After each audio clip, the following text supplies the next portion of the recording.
Tapos mga celebrities pa, artist na yung nag-splok sa akin. Yung ubos pala yung pera ni babae. Ang magiging third party daw kung sakali ay ni lalaki. Ay lalaki din. Nachismis lang. Ibinahagi ng self-proclaimed pambansang marites na si Sian Gaza tungkol sa di umano'y tunay na dahilan ng hiwalayan ni Dominic Roque at Bea Alonzo through his Facebook Live kahapon February 7. Ani Sian, hindi lang isang artista ang nagbahagi sa kanya kundi marami sila na nagsasabing pera talaga ang totoong dahilan at ugat ng breakup ni Bea at Dom.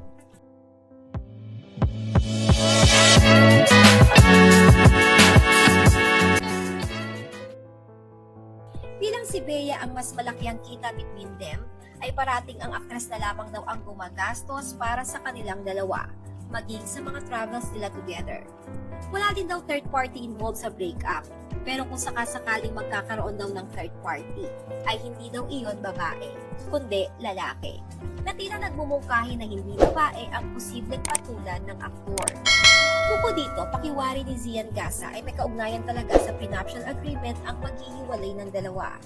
Gayunpaman ay totoo ang balita na noong una ay ang aktor pa ang nag-approach sa nanay ni Bea na willing siyang pumirma sa prenuptial agreement.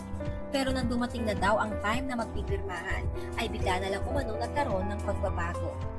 Ayon pa kay Sian, si Bea Alonzo ay isang bilyonarya sa dami ng mga registered nitong ari-arian. Kabilang na rito ang napakalaking farm at mga bahay sa bansa maging sa abroad.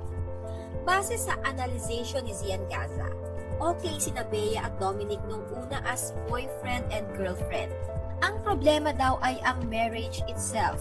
Nung dumating na sila sa usapin around marriage, kung saan silang dalawa ay magiging isa na in terms of lahat ng bagay at kasama na rin dito ang matters of wealth, properties, and assets. Bukod dito ay may mga lumabas ding issue ngayon na bukod sa prenup bilang cause ng disagreement between Bea at Dom, ay mayroon din daw na booking ang aktres tungkol sa aktor, kaya ayaw niya nang pakasal dito. Hindi umano masikmura ng aktres ang kanyang na-discover. Base naman sa talakayan sa YouTube channel ni Christopher Min nitong February 7, ay mayroong source ang nagsabing pinaiimbestigahan sa pamilya ni Bea Alonzo kung ano ba talaga ang trabaho ni Dominic Roque. Dahil ang condo unit umano na tinitirhan ng aktor ay nakapangalan sa isang napaka-controversial na politiko. Lalaki ito.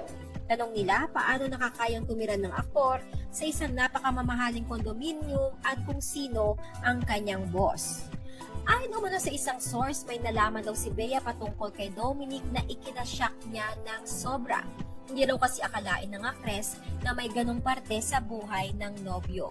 Sina Bea at Dom ay 3 taon nang magkarelasyon. Sila ay ikakasal sana ngayong taong ito.